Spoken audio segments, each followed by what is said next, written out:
হযরতে ওমর ফারুক আযম মদিনাওয়ালা নবী মসজিদে নববীর মধ্যে বসা। হযরতে ওমর যাওয়ার জন্য রওনা। পথিমধ্যে যাওয়ার পরে তাকায়া দেখি একটা যুবক চোখের পানি ফালায়া হাউমাউ করে কান্না করে। ওমরে ফারুক তাকায়া দেখে যুবক হাউমাউ করে কান্না। এটা দেখার পরে নিজের কান্নাও ধরে রাখতে পারে নাই। সঙ্গে সঙ্গে ওমরে ফারুকেরও চোখের পানি চলে আসলো। ও আল্লাহর বান্দারা, দেখবেন পাশের বাড়ির একজন ছেলের মা মারা গেল। মা মারা যাওয়ার পরে সঙ্গে সঙ্গে ছেলেটা চোখের পানি ফালায়া কান্না করে। আপনি তার দরবারে যাওয়ার পরে তার কান্না দেখে আপনারও কান্না চলে আসলো। দিলটা যদি নরম হয় আপনিও কান্না ধরে রাখতে পারবেন না। মাঝে মাঝে কিছু কিছু ব্যক্তির কান্না দেখে আমাদেরও কান্না চলে আসে, আমরাও চোখের পানিটারে আটকায়া রাখতে পারি না। হযরতে ওমরে ফারুক এত পরিমাণে নবীর গরম সাহাবী। ওই ওমরে ফারুক আযম নবীর দরবারে যাওয়ার জন্য রওনা। প্রতিমধ্যে যাওয়ার পরে তাকায়া দেখে এক যুবকের হাউমাউ করে কান্না। সঙ্গে সঙ্গে উনিও চোখের পানি ফালায়া কান্না করে। একটা পর্যায়ে ওই জায়গা থেকে কান্না করতে করতে নবীর দরবারে চলে গেল। নবী আমার দিকে বলে, ও আমার সাহাবী ওমর, তুমি তো চোখের পানি ফালায়া কান্না করো না। তুমি আমার এমন এক সাহাবী, যুদ্ধের ময়দানে গেলে তুমি হেরে তোমার বাড়িতে তুমি যাও না, পরাজয় বরণ করো না। তুমি এত পরিমাণে আমার সাহাবী, আল্লাহ পাক তোমার এত পরিমাণ রাগী মেজাজ দিয়ে দিলেন। ওমর রে, কিন্তু পথে কি এমন হয়ে গেল, চোখের পানি ফালায়া কান্না করে আমি নবীর দরবারে আসলাম। সঙ্গে সঙ্গে ওমরে ফারুক মদিনাওয়ালা নবীরে বলে, নবী গো, আপনার দরবারে আসার সময় আমি তাকায়া দেখি এক যুবক হাউমাউ করে চোখের পানি ফালায়া কান্না করি। আমি তার কান্না দেখে কশিন কালেও নিজেরে আমি ধরে রাখতে পারি নাই। অটোমেটিক আমারও চোখের পানি চলে আসলো। নবী আমার ডেকে বলে, এই ওমরে ফারুক, ওই যুবক কেন কান্না কর? বলে আমি জানি না। নবী আমার ডেকে বলে, ওমর যাও যাও, ওই যুবককে ডাইকা নিয়ে আমি নবীর দরবারে হাজির করে দাও। সঙ্গে সঙ্গে ওমরে ফারুক আযম রওনা। যে যুবকরে বলে, ও যুবক, তুমি গুনাহ করেছো নাকি? বলে, হ্যাঁ, আমি এত বড় গুনাহ করেছি। আমার গুনার ব্যাপারে আমার মা জানে না, আমার বাবা জানে না, আমার পরিবারের লোকেরা জানে না। বলে, চলো চলো মদিনাওয়ালা নবীর দরবারে নিয়ে যাব। ওই নবীর দরবারে যদি যাও, নবীর দরবারে গেলে তুমি একটা সমাধান পেয়ে যাবা, হয়তো আল্লাহ পাক তোমার একটু ক্ষমাও দিয়ে দিতে পারে। যুবক যাইতে চায় না। ও বলে, আমার গুনাহের পরিমাণ এত বড়, আমার আল্লাহ আমারে ক্ষমা করবে না। এর উপরে ওমরে ফারুক আযম যুবকের নিয়ে নবীর দরবারে চলে গেল। যায় নবীর দরবারে যাওয়ার পরে রহমাতুল লিল আলামিন যুবকের বলে, হে যুবক, তুমি কেন চোখের পানি ফালায়া হাউমাউ করে কান্না করলা? যুবক ডেকে বলে, ও পয়গম্বর আমার, আমি যুবক মানুষ, আল্লাহ পাক দুনিয়াতে সব নিয়ামত আমারে দিয়ে দিল, কিন্তু আমি এত পরিমাণ গুনাহ আমার লাইফে করলাম, যেই গুনার ব্যাপারে কেউ জানে না গো নবী। আমি গুনাহ করি করি এত বড় গুনাহ হয়ে গেল, পাহাড়ের চাইতেও বড় আমার গুনাহ। সঙ্গে সঙ্গে নবী বলল, যুবকরে, তোমার গুনাহ কি অনেক বড়? বলে, হ্যাঁ নবী, অনেক বড়। বলে, তোমার গুনাহ কি আমার মাওলার আরশে মুআল্লার চাইতেও বড়? বলে, নবী গো, আমার গুনাহ আরশে মুআল্লার চাইতেও বড়। নবী আমার ডেকে বলে, যুবক, তোমার গুনাহ কি আমার রবের আসমান থেকে বড়? যুবক ডেকে বলে, নবী গো, আমার গুনাহ আসমানের চাইতে আরো অনেক পরিমাণে বড়। এটা বলার পরে নবী ডেকে বলে, তাহলে তুমি কি কাউরে মেরে ফেলেছ, মানে হত্যা করেছ? নবী গো, না না, আমি কাউরে হত্যা করি নাই। তাহলে শিরিক করেছো নাকি? বলে, না নবী, আমি শিরিক করি নাই। কুফরি করেছো নাকি? বলে, নবী, না না, আমি কুফরিও করি নাই। তাহলে কি এমন গুনাহ তোমার দ্বারা হয়ে গেল যেই গুনাহ আমার আল্লাহ পর্যন্ত ক্ষমা করতে পারবে না? তুমি আমায় জানাও যাও। সঙ্গে সঙ্গে এই কথা বলার পরে যুবক বলতে লাগলো, হুজুর গো, আমি এত পরিমাণে গুনাহগার, আমি গুনাহ করি, আমার গুনাহের মাপটা এত পরিমাণে বড়। এই যে এলাকার মাঝে সমস্ত লাশ যখন সঙ্গে সঙ্গে কবরে দেওয়া হয়, ওই কবরে রাইখা যখন ওই লাশের সাথী সঙ্গীরা, সফর সঙ্গীরা, তার পরিবারের লোকেরা যখন যখন বাড়ি চলে যায়, আমি সঙ্গে সঙ্গে কবরের মধ্যে ঢুকি। ঢোকার পরে ওই তার কাফনটাকে চুরি করে আমি বাড়ি নিয়ে যাই। এরপরে এটা বিক্রি করি, যা টাকা আমি পাই এর দ্বারা আমার জীবিকা নির্বাহ হয়ে যায়। যখন এই কথা বলি, 1 দিন 2 দিন 3 দিন 4 দিন 5 দিন আমি এই কাজের মধ্যে নিজেরে লিপ্ত বানায়া নিলাম। একটা পর্যায়ে এই তো কয়েকদিন আগে আমি কবরের ভিতরে ঢুকলাম। ওই কবরে তাকায়া দেখি একটা যুবতীর লাশ ওই কবরের মাঝে। ওই যুবতীর লাশ দেখি, আমি তাকায়া দেখি সে এত সুন্দরী। ওই যুবতীর কবরে ঢোকার পরে আমি তার দেহ থেকে কাফনটাকে বের করে নিয়ে নিলাম। ওই কাফনটাকে বের করে এরপরে ওই যুবতীর সাথে আমি জেনা না করে পারলাম না। ওই কবরের মধ্যে ওই মেয়েটার সাথে আমি জেনার কাজের মধ্যে লিপ্ত হয়ে গেলাম। শয়তানের ধোঁকায় পড়ে আমি জেনার কাজ শেষ করে ওই কাপড়টা নিয়ে যখন আমি উপরে আসব, আমি আমার বাড়ি চলে যাব, সঙ্গে সঙ্গে কে যেন আমারে বারবার আওয়াজ দিয়া বলে, ও যুবক তুমি কই যাও? তোমার বাড়ি কই আমার জানা নেই, ব্যাপারে আমার জানা নেই। তুমি কি পরিমাণ যুবক হয়ে গেছো, বিন্দু মাত্র পরিমাণ মায়া তোমার অন্তরের মাঝে ঢুকে নেই। আমার পরিবারের লোকেরা আমার এত আদর করে, মায়া করে, চোখের পানি ফালায়া, কান্না করে, গোসল দিয়া, একটা পবিত্র কাপড় দিয়া পবিত্রা বানাইয়া এই কবরের মধ্যে আমারে রেখে রেখে চলে গেল। তুমি কোন এলাকার এমন যুবক, তুমি এখানেও আমার সাথে জেনার কাজের মধ্যে লিপ্ত হয়ে গেলা, আবার আমারে উলঙ্গ বানাইয়া এই কবরে রেখে রেখে তুমি কই রওনা হয়ে গেল? ও যুবক রে, এই কবরে তোর কি আশা লাগবে না? এই কবরে কি তোর ঠিকানা হবে না? এই কবরে কি একদিন তোর পাড়ি জমানো লাগবে না? যুবক নবীকে বলে, নবী গো, আমি আধ্যাত্মিক জায়গা থেকে মনে হয় কথাগুলো শুনলাম। আমার মনে হয় ওই মেয়েটা আমাকে বারবার বারবার আবদার জানায়, যুবক রে, আমারে তুই পবিত্রা বানাইয়া কোথায় রেখে চলে যাও? এই কবরের বাসিন্দা তো তোরও একদিন যাওয়া লাগবে। যখন এটা বলতে লাগলো, সঙ্গে সঙ্গে আমার দিলের মধ্যে ওটা ঢোকা গেল। নবী গো, আমার দিলের মধ্যে ঢোকার পরে আমি আর নিজেরে ধরে রাখতে পারলাম না। হঠাৎ করে আমার মাঝে অটোমেটিক চিন্তাও আমার মাঝে চলে আসলো, কি এমন আমি করে ফেললাম, এত বড় গুনাহ কি আমার দ্বারা সম্ভব হয়ে গেল? আমি কাফন চুরি করি, এটাই তো বড় গুনাহ। কিন্তু আবার ওই কবরে ঢুকার পরে আমি ওই মহিলার সাথে অন্যায় কাজে লিপ্ত হয়ে গেলাম। জেনা করে তারে পবিত্রা বানাইয়া ওই কবর থেকে ওইটা আমি চলে আসলাম। এখন আমি যেখানেই যাই আমার নিজের বড় অপরাধী মনে হয়। নবী গো, আমার মতো অপরাধী কেউ নাই, আমার মতো খারাপ এই দুনিয়াতে কেউ নাই। যখন বারবার বলতে লাগলো, এটা বলার পরে সঙ্গে সঙ্গে নবী আমার জানায়া দেয়, ওরে যুবক,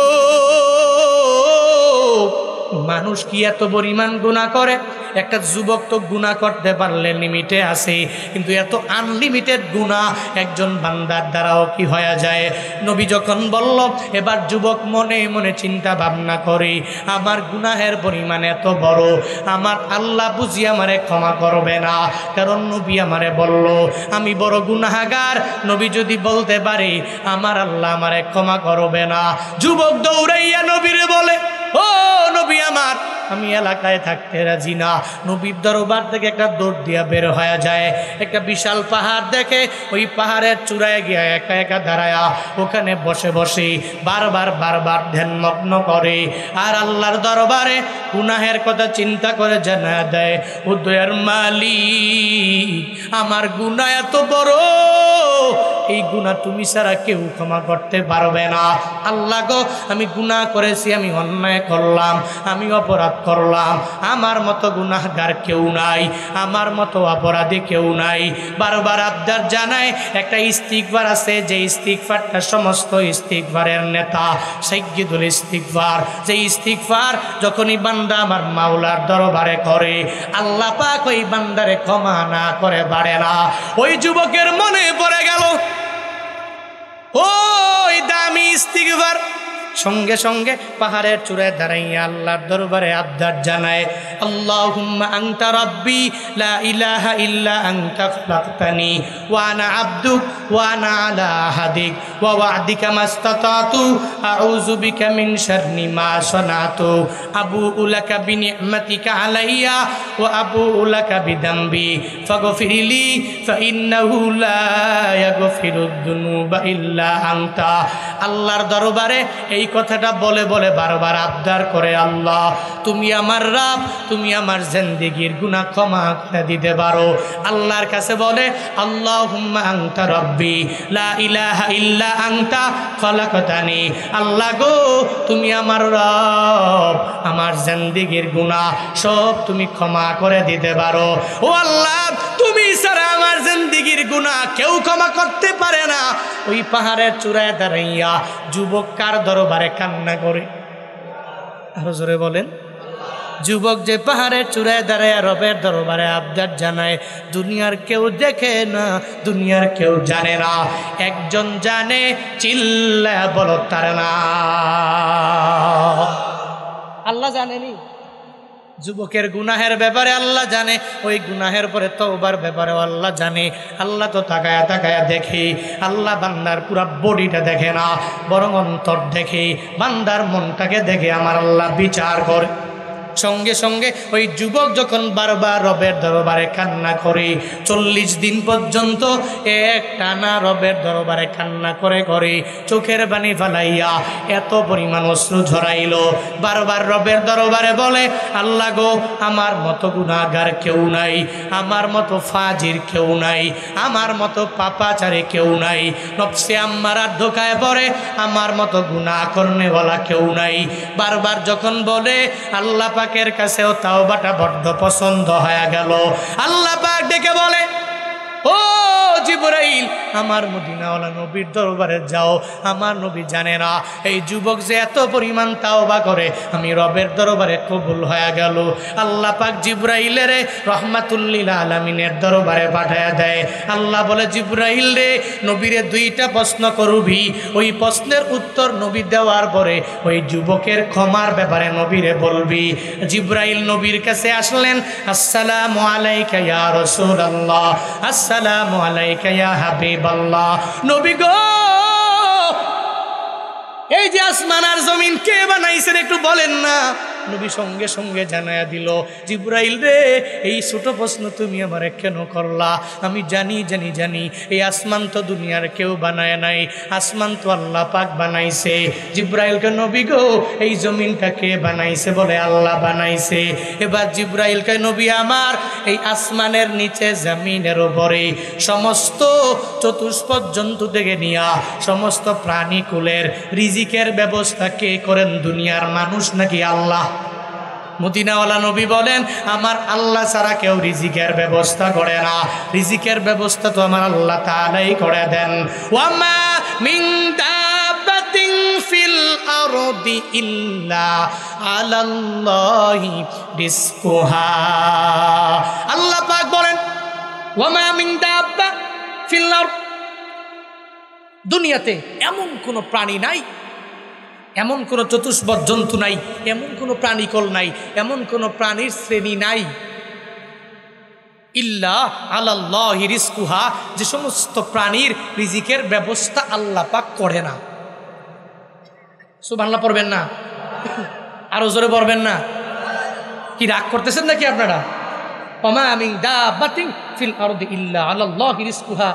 আল্লাহ পাক বলছেন, চতুষ্পদ জন্তুর সমস্ত কিছুর রিজিকের ব্যবস্থা তো আল্লাহ করেন, বান্দারে তো আল্লাহই খাওয়ান, সকালের খাবারের ব্যবস্থা এটা আল্লাহই তো করেন, দুপুরে আল্লাহই তো খাওয়ায়, রাতে আল্লাহই তো খাওয়ায়। এই যে 60 বছর 70 বছর 80 বছরের মুরব্বী 80 বছর পর্যন্ত কে খাওয়াইল? আরো জোরে বলেন না। বান্দার যদি মরণ মাগরিবের পর হয়ে যায়, আসরের পর যদি লেখা থাকে, জোহরের পরে যদি রিজিকে থাকে 1 গ্লাস পানি, রিজিকে থাকে 1 প্লেট ভাত, ওই খানার ব্যবস্থাও দুনিয়ার কেউ করে না, মেম্বার করে না, এমপি করে না, প্রধানমন্ত্রী করে না, কে করে? আল্লাহ। জোরে বলেন কে করে? আল্লাহ পাক। আল্লাহ পাক দুনিয়ার কোনো ব্যক্তির কাছে কিন্তু রিজিকের এই পুরো দায়িত্ব ভাট্টা দেন নাই।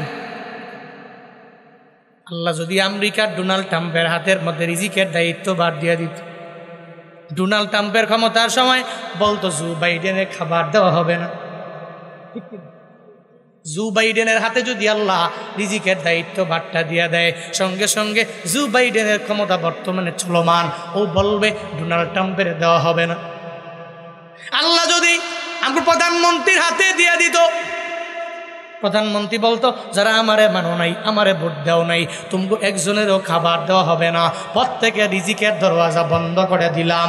খালেদা জিয়া যদি ওনার সময়, ওনার ক্ষমতার সময়ে আল্লাহ যদি রিজিকের দায়িত্ব বাদ দিয়া দিত, এবার ওনার বিরোধিতা যদি কেউ করে, বলতো রিজিকের দরওয়াজাটা বন্ধ করে দাও। বক্তা সাহেবের কাছে দিলে বক্তা বলতো বন্ধ করে দাও, খতিব সাহেবের কাছে দিলে খতিব বলতো বন্ধ করে দাও। আল্লাহ কয় না না, এই রিজিকের দায়িত্ব আমি আল্লাহ দুনিয়ার কোনো প্রেসিডেন্টকে দেই নাই, দুনিয়ার কোনো অলিকে দেই নাই, দুনিয়ার কোনো বুজুর্গকে দেই নাই। এই রিজিকের দায়িত্ব ভার একজনের হাতে, চিল্লা বড় তার না আল্লাহ পাকের হাতে। ও সিংড়ার মানুষ, চিন্তা করো বানা রিজিক নিয়া। যদি মনে করো আল্লাহ খাওয়ায় না, আল্লাহ দেয় না, ভুল ধারণা। আল্লাহ তোমারে দিবে, এখন দেয় নাই, পরে দিয়ে দিবে, 10 বছর পরে দিবে, 15 বছর পরে দিবে, চিন্তা করার কোনো মানে নাই। রহমাতুল্লিল আলামিন একদিন সাহাবীদেরকে নিয়ে রিজিকের বয়ান করে। কিসের বয়ান? সবাই বলো না কিসের বয়ান? রিজিকের বয়ান করে। নবী ডেকে বলে, সাহাবীরা রিজিকের ব্যাপারে চিন্তা করার কোনো মানে নাই। এই যে দেখো পাখিরা সকালবেলা পেটের মধ্যে বিন্দু মাত্র পরিমাণ খাবার নাই, এই পাখি রওনা হয়ে গেল, বাসা থেকে বের হলো। এই পাখি যে যায়, এই পাখিকে ডাইকা দুনিয়াতে এমন কোনো বান্দা নাই যেই বান্দাটা প্রতিদিন পাখিরে খাওয়ায়। এই পাখি তুই নিচে নামবি, তোরে আমি এই জায়গায় প্লেটে খাবার দিয়া দিলাম, এই সাহানে খাবার দিয়া দিলাম, তুই এখান থেকে খাবি, এরপরে তুই খেয়ে চলে যাবে। দুনিয়াতে এমন কোনো দরদি মানুষ নাই যে পাখিরে ডাইকা ডাইকা আয়না খাওয়ায়, পাখিরে খাবার দিয়া দেয়, বিড়ালেরে খাবার দিয়া দেয়। ইচ্ছা করে দেয় না, বরং বারবার দমক দিয়া তাড়াইয়া দেওয়ার জন্য চেষ্টা করে। মদিনাওয়ালা নবী বলেন, ও আমার সাহাবায়ে কেরামরা, তাকায়া দেখ, একটা পাখি ফজরের পর এই পেটের মধ্যে বিন্দু মাত্র পরিমাণ কোনো খাবার নাই, বের হয়ে গেল, কেউ তো খাওয়ায় নাই। কিন্তু রাতের বেলা বাসার মধ্যে ওই পাখির 2-3টা বাচ্চা আছে, ছানা আছে। এই ছানাদেরকে খাবার দেওয়ার জন্য, ওই পাখির ছানাদের জন্য নিজেও উদর পূর্ণ করে পেট ভর্তি করে খেয়ে আসে, আবার নিজের বাচ্চাদের জন্য নিয়ে আসে। বলে পাখিটা এই যে উদর খালি পেটটা নিয়ে বের হয়ে গেল, পেটে বিন্দু মাত্র পরিমাণ কোনো খাবার নাই, কিন্তু রাতের বেলা এই পাখির পেটে খাবার নিয়ে চলে গেল। আবার ওই পাখিটাও খাবার নিয়ে ছানাকে নিয়ে দিল, ওই ছানাটাও খেয়ে বেঁচে গেল। মদিনাওয়ালা নবী কয়, তোরা চিন্তা করার কোনো দরকার নাই। আল্লাহ যদি তোমাদের আশরাফুল মাখলুকাত বানাইয়া খাবার যদি না দেয়, তাহলে আল্লাহ অন্য কেউ রে খাবারের ব্যবস্থা করে দিত না। একটা পাখির চাইতে তুমি আশরাফুল মাখলুকাত, তুমি এত পরিমাণে দামি। একটা গরুর চাইতে তুমি এত পরিমাণে দামি, একটা উটের চাইতেও তুমি এত পরিমাণে দামি, একটা গাভীর চাইতে তুমি এত পরিমাণে দামি। বান্দারে, চিন্তা করার কোনো মানে নাই, চিন্তা করার কোনো প্রয়োজন নাই। ওই পাখিরে যেই মাওলায় খাওয়াইতে পারে, ওই উটের যেই মাওলায় খাওয়াইতে পারে, ওই বিড়ালের যেই মাওলায় খাওয়াইতে পারে, আমারে তোমারে ওই আল্লাহ খাওয়াইতে পারে কি পারে না? পারেনি? জিবরাইল রহমাতুল্লিল আলামিনের দরবারে আসলো, আয়েশা নবীরে জানায়া দিল, আসমান এবং জমিন টাকা আমার আল্লাহ, দুই নম্বরে আসমানের নিচে জমিনের উপরে সমস্ত কিছু রিজিকের ব্যবস্থা কে করেন? বলে আল্লাহ করেন। এটা বলার পরে সঙ্গে সঙ্গে এবার জিবরাইল নবীরে জানায়া দিল, নবী গো, যেই যুবকটা আপনার দরবারে গুনাহের ব্যাপারে বলল, ওই যুবকটাকে আপনি বলেছেন তোমার গুনাহ অনেক পরিমাণে বড়, এটা বলে তাকে তাড়াইয়া দিয়া দিলেন। নবী গো, ওই যুবক পাহাড়ের চূড়ায় গিয়া দাঁড়াইয়া আমার আল্লাহর দরবারে চোখের বাণী ফালাইয়া এত পরিমাণে কান্না করে করে আল্লাহরে রাজি বানায়া দিল। ওই পাহাড়ের চূড়ায় দাঁড়াইয়া আমার আল্লাহর কাছে বলল, আল্লাহ গো, আমি গুনাহগার, আমার মতো গুনাহগার এই দুনিয়াতে কেউ নাই, তুমি আমার জিন্দেগীর সব গুনাহগুলোকে মাফ করে দাও। ও পয়গম্বর, যুবক ওই পাহাড়ের চূড়ায় দাঁড়াইয়া আমার মাওলার দরবারে আবদার জানানোর পরে আল্লাহ পাক ওই যুবকের তাওবাটার এত পরিমাণ কবুল করে নিল। ওই যুবকের দোয়াও আমার মাওলার দরবারে কবুল হয়ে গেল। আল্লাহ তার তাওবা বড্ড পছন্দ করার কারণে আমি জিবরাইলের আপনার কাছে পাঠালো। নবী একটা লোক পাঠান, ওই যুবককে পাহাড় থেকে নামাইয়া আপনার দরবারে আনেন, যুবকের জানায়া দিবেন যুবকের গুনাহ এত পরিমাণে বড়, এত পরিমাণ বড় গুনাহ করলো, কিন্তু আল্লাহর দরবারে 12 বার তওবা করার কারণে, সাইয়্যিদুল ইস্তিগফার আল্লাহর দরবারে বলার কারণে আল্লাহর এত ক্ষমতা, আল্লাহ মাফ করলে দুনিয়ার কারো কাছ থেকে অনুমতি নেওয়ার কোনো প্রয়োজন হয় না। নবী গো, আপনার দরবারে যুবকরাই না জানায়া দেন, যুবকরে আল্লাহ পাক তোর তাওবা ইস্তিগফারের কারণে জিন্দেগীর সব গুনাহ আল্লাহ ক্ষমা করে দিয়েছে।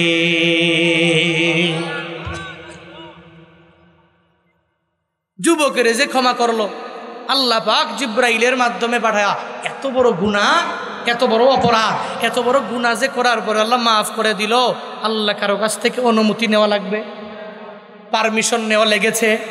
মনে রাখবেন, ফায়াগফিরু লিমান ইয়াশা ওয়া ইউআযযিবু মান ইয়াশা। পৃথিবীতে যে কোনো ব্যক্তির আল্লাহ চাইলেই হিদায়াত দিয়ে দিবে, চাইলে আর একজনকে দিবে না। চাইলেই একটা ব্যক্তির টাকা মসজিদে লাগবে, মাদ্রাসায় লাগবে, আবার আল্লাহ যদি না চায় এর টাকা মসজিদেও লাগবে না, মাদ্রাসাও লাগবে না, এর সারাই চলবে। মনে রাখবেন, এই জন্য আপনার দিল লাগবে, আপনার টাকা পয়সা লাগবে। এই যে আমি আমার সিজনের, এই সিজনের যত টাকা আছে সব দিয়া জমি কিনে মাদ্রাসা করছি। আমি আমার লাইফে আমি নিয়ত করেছি মাদ্রাসা অনেক বড় করব, এটা অনেক বড় হবে, এখানে ছাত্ররা পড়বে, সবার জন্য দোয়া করবে, এটা আমার নিয়ত। মনে রাখবেন, এটা আল্লাহ চাইলে পারে। যদি আল্লাহ চায় কোনো একটা ব্যক্তির মাধ্যমে এটা করাবে, এটা আল্লাহ পাক পারবে। যদি আল্লাহ না চায় তা তোর কোনো টাকা আমি মসজিদে লাগাবো না, মাদ্রাসায় লাগাবো না, ভালো কাজে লাগাবো না, ও লাগাবেও না, কারণ কপালে তো হিদায়াত নেই। ফি কুলুবিহিম মারাজ ফাযাদাহুমুল্লাহু মারাদা, তাদের অন্তরে রয়েছে ব্যাধি, আর আল্লাহ পাক বারবার বারবার এই ব্যাধিকে আরো বড় ধরনের আকারে আল্লাহ পরিণত করে। এজন্য মনে রাখবেন, একটা ব্যক্তিকে আল্লাহ ক্ষমা করতে পারে, নামাজ পড়ার মতো যোগ্যতা দিতে পারে, রোজা রাখার মতো এবিলিটি দিতে পারে, নেক আমলের মতো করার মতো এবিলিটি আল্লাহ পাক তার ভিতরে ঢুকাইয়া দিতে পারে। যারে দিল ও তো কামিয়াব হয়ে গেল, ও তো আবু বকরের সাথেই জান্নাতি, ও তো ওমরের সাথেই জান্নাতি, ও তো ওসমানের সাথেই জান্নাতি, ও তো আলীর সাথেই জান্নাতি, ও তো ভালো ভালো মানুষের সাথেই জান্নাতি। যেরকম আল্লাহ কবুল করে নিল আবু বকরের, যেরকম কবুল করে নিল ওমরে ফারুককে, যেরকম কবুল করে নিল আল্লাহ পাক উসমান রাদিয়াল্লাহু আনহুকে, যেরকম কবুল করে নিল আল্লাহ আলী রাদিয়াল্লাহু আনহুকে। এত পরিমাণে এরা কবুল হয়ে গেল, দুনিয়াতে জান্নাতের সার্টিফিকেট পায় নাই। পাইছেনি? এই দুনিয়াতে 10 জন জান্নাতের সার্টিফিকেট প্রাপ্ত, এর মাঝে 10 জনের মাঝে নবীর সাহাবা 10 জন। দুনিয়াতেই যারা জান্নাতের সার্টিফিকেটটা পেয়ে গেলেন, এই আবু বকর তুমি জান্নাতি, আবু বকর ফিল জান্নাহ, ওমর ফিল জান্নাহ, ওসমান ফিল জান্নাহ, আলী ফিল জান্নাহ। এদেরকে দিয়া আল্লাহ পাক ইসলামের এত বড় বড় কাজগুলো এদের মাধ্যমে আল্লাহ নিয়ে নিলেন। এজন্যই তো নবীর পরে দায়িত্ব পেয়ে গেলেন ওই চেয়ারে আবু বকর, আবু বকরের পরে ওমর, ওমরের পরে উসমান, উসমানের পরে আলী। এদের মাধ্যমে আল্লাহ পাক এই দুনিয়াতে পরিপূর্ণ কাজগুলো এদের মাধ্যমে নিয়ে নেয়। আল্লাহ কয়, যারে চাই তারে হিদায়াত দিয়ে দিব, যারে চাইব না আমি আল্লাহ হিদায়াত দিতে পারি না। ও আল্লাহর বান্দারা, মনে রাখিও আল্লাহ যদি তোমারে দেয় হিদায়াত নামক দৌলত দিয়া দেয়, বড় বানায়া দিবে। আর যদি না দেয় আল্লাহ দিবে না। যেরকম আবু বকর উমরে দিয়া দিল। এদের দুইজনের মাঝে পুরা জিন্দেগিতে আবু বকর আর উমর, এই দুইজন সাহাবী পুরা জিন্দেগি লাগাইয়া, পুরা জীবনটা লাগাইয়া নামাজ দুয়া দুইজনে ঝগড়া করে, রোজা রাখা নিয়া দুইজনে ঝগড়া করে, দান করা নিয়া এই দুইজনে ঝগড়া করে, হ্যাঁ কামল করা নিয়া এই দুইজনেই ঝগড়া করে। পুরা জিন্দেগিতে আবু বকর আর উমর ঝগড়া করেছে দুনিয়া বিলাইনের কোনো কিছু নিয়া নয়, কোনো জায়গা নিয়া না, কোনো বাড়ি নিয়া না, কোনো ওট নিয়া না, কোনো ঘোড়া নিয়া না, বরং আবু বকর আর উমর ঝগড়া করেছে কে অগ্রগামী হতে পারবে দানের ব্যাপারে, কে অগ্রগামী হতে পারবে নামাজের ব্যাপারে, কে অগ্রগামী হতে পারবে রোজার ব্যাপারে, কে অগ্রগামী হতে পারবে নেক আমলের ব্যাপারে। আবু বকর আর উমর এই দুইজন কেমনে লেগে আছে, একটু মনোযোগের কান লাগায়া শোনো রে বাবা। তাবুকের যুদ্ধে যাওয়ার জন্য যখন দামামা বেজে গেল, মুসলমানদের অবস্থা বড় দুর্বল। মদিনা থেকে তাবুক এত পরিমাণ দূরে, সৌদি আরবে যারা গেলা এমন কোনো বান্দা নয় তাবুকের নাম শোনো নাই, তাবুকে যাও নাই। আমিও গতবারের আগের বার তাবুকে একজনের দাওয়াতেও আমিও গেলাম। মদিনা থেকে এত পরিমাণ দূরে, প্রায় 10 থেকে 12 ঘন্টা সময় লাগে যাই। আছে না দূরে? কথা বলে না, কাছে না দূরে? এত পরিমাণ দূরে, এতক্ষণ লাগলে যাইতেই, এরপরে আসা আমার জীবন শেষ। বুঝেন নাই? এত দূর। এবার মসজিদে নববীতে নবী এলান করলেন, মুসলমানদের অবস্থা বড় দুর্বল, কে আসো এই সময়ে তোমরা দান করবা? কে বলে?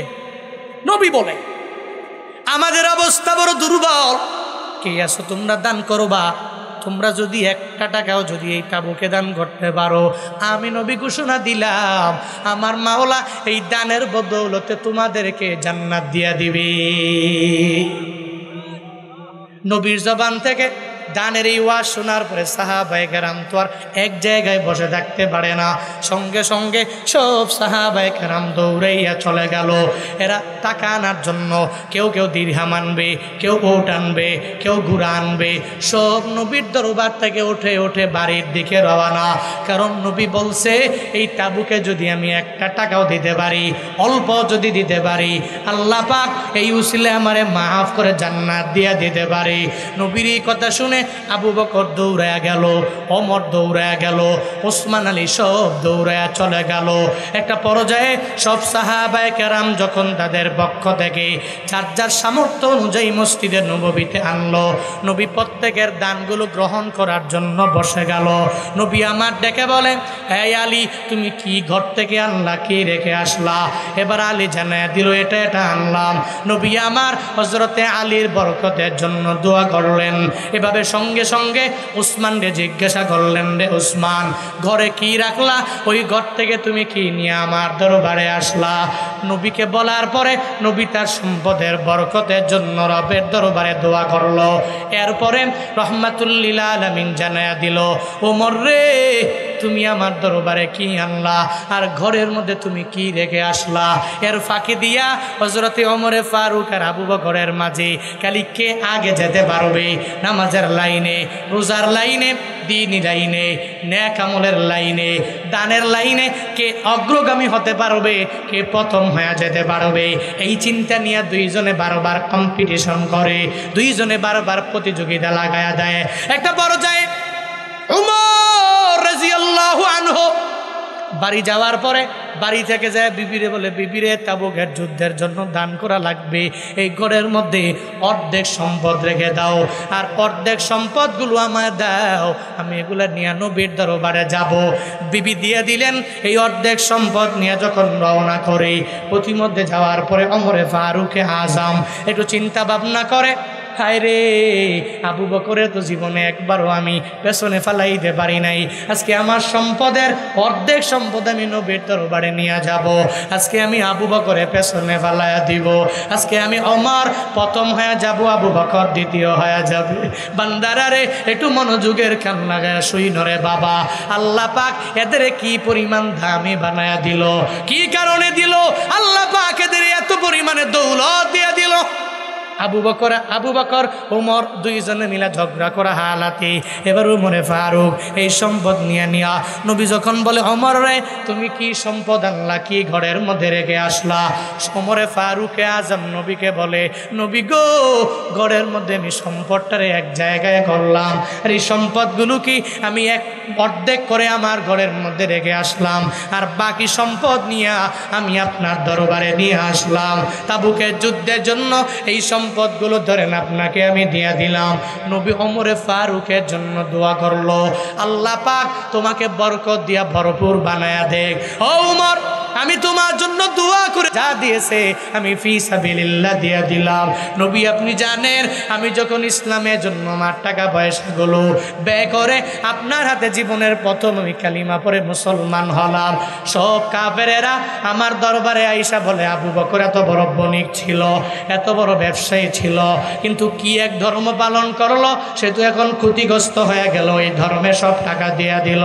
সবাই আমারে ক্ষতিগ্রস্ত বলল গো নবী, আল্লাহ পাক আমার সমর্থনে সূরা আসরটা পর্যন্ত আল্লাহ আমারে মোহাব্বত করে পাঠাইয়া দিল, আল্লাহ আমারে সান্ত্বনা দিয়া দিল। আবু বকর রে, চিন্তা করার দরকার নাই, এই কাফেরেরা তোমাকে বারবার ক্ষতিগ্রস্ত বলে কোনো প্রয়োজন নাই। ওয়াল আসরি ইন্নাল ইনসানা লাফি খুসর ইল্লাল্লাযীনা আমানু ওয়া আমিলুস সলিহাত ওয়া তাওয়াসাউ বিল হাক্কি ওয়া তাওয়াসাউ বিস সাবর। আল্লাহ পাক সঙ্গে সঙ্গে জিবরাইলের মাধ্যমে সূরা নাজিল করেছে, আবু বকরকে বলেন তুমি ক্ষতিগ্রস্ত হয়ে যাবা, লাভবান হতে পারবা না। আল্লাহ পাক সঙ্গে সঙ্গে জানায়া দিল আমার আবু বকর ক্ষতিগ্রস্ত হতে পারে না, বরং তারাই ক্ষতিগ্রস্ত যারা আমার আল্লাহর প্রতি ঈমান আনে নাই, যারা আল্লাহর প্রতি ঈমান আনলো আর আল্লাহর রাস্তায় ব্যয় করলো, এরা ক্ষতিগ্রস্ত না, এরা লাভবান। এই ঘোষণা কার ঘোষণা? কি আমার? হ্যাঁ, আল্লাহ পাকের ঘোষণা। আল্লাহ জানায়া দিল আসরের শপথ খেয়ে তোদের বললাম তোরা সব হলো ক্ষতিগ্রস্তের মাঝে, আমার আবু বকর দান করার কারণে ও ক্ষতিগ্রস্ত না, ঈমান আনার কারণে ক্ষতিগ্রস্ত না, সবরের ব্যাপারে সবক দেওয়ার কারণে ক্ষতিগ্রস্ত না, ঈমানের ব্যাপারে হকের কথা মানুষকে বলার কারণে ক্ষতিগ্রস্ত না, বরং পৃথিবীর সব মানুষ ক্ষতিগ্রস্ত ইল্লা হরফে ইস্তিসনা। তবে হ্যাঁ শুনে রাখ, চার দলের চার গুণে গুণান্বিত ব্যক্তি ছাড়া, এক নম্বরে যারা ঈমানওয়ালা, দুই নম্বরে যারা নেক আমল করেনেওয়ালা, তিন নম্বর অথবা সৌবিল হক হকের ব্যাপারে একজনে আরেকজনকে উপদেশ দাতা, চার নম্বর সবরের ব্যাপারে একজনে আরেকজনকে উপদেশ দাতা। এই গুণে গুণান্বিত ব্যক্তিরা কি লাভবান না ক্ষতিগ্রস্ত? বলেন না, লাভবান না ক্ষতিগ্রস্ত? ঘোষণাকার আরো জোরে বলেন। আবু বকর রহমাতুল্লিল্লাহ আলামিনের জানায়া দিল নবী আমি আমার লাইফে এত পরিমাণে ধনী ছিলাম, সব আমি ফি সাবিলিল্লাহ ব্যয় করে দিলাম। নবী গো, আপনার হাতে কালিমা পড়ে আমি মুসলমান হয়েছি, আপনি যা বলেছেন আমি তা দিয়ে দিলাম। তবে তাবুকের যুদ্ধে আমি অনেক কিছুই তো দিতে পারলাম না, আমার সামর্থ্য যা ছিল আমার ঘরের মধ্যে আমি ভাগ করি নাই, ওই ঘরের মধ্যে সব সম্পদগুলো নিয়ে আমি আপনার দরবারে হাজির হয়ে গেলাম। এখন ঘরে কেউ নাই, এখন ঘরে আছে আল্লাহ আর আমার পয়গাম্বর। নবী গো,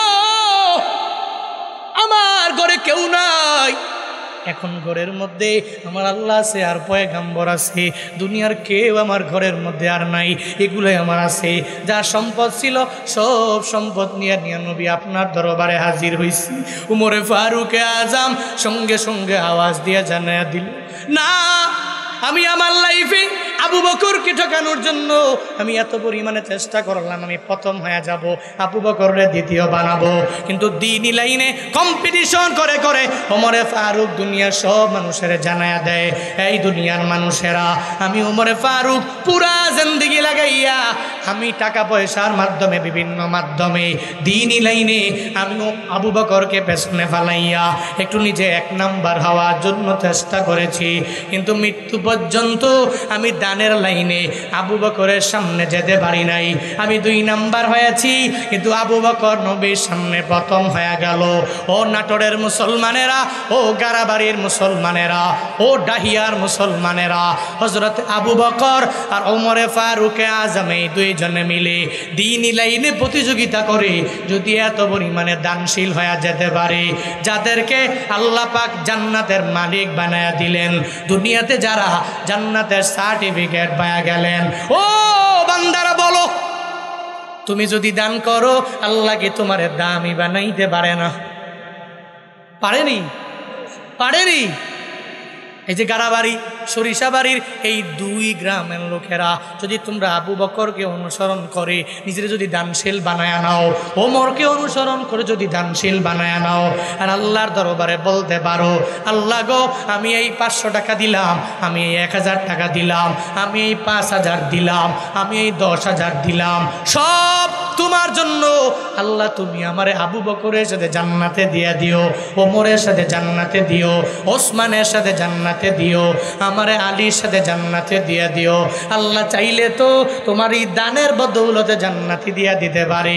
আল্লাহ চাইলে তো এই দানের বদৌলতে তোমার জিন্দেগীর সমস্ত গুনাহগুলা আল্লাহ পাক ক্ষমা করে দিতে পারে। রে বান্দা, এই ময়দানে আসছো, কার যেন জনম দুঃখিনী মা দুনিয়ায় নাই, বাবা দুনিয়ায় নাই, মা হারাইয়া বাবা হারাইয়া বারবার চোখের পানি ফালায়া কান্না করু, বাড়িতে যাওয়ার পরে মায়েরে পাও না, বাবারে পাও না, কোনো জায়গায় বয়ান শোনার পরে মা বাবার কথা বড্ড মনে পড়ে যায়। ও আল্লাহর বান্দারা, নিজের পরিবারের জন্য, নিজের মায়ের জন্য, নিজের বাবার জন্য, নিজের বালাইয়ের জন্য, নিজের পরিবারটা সুন্দর থাকবে চিন্তা করে করে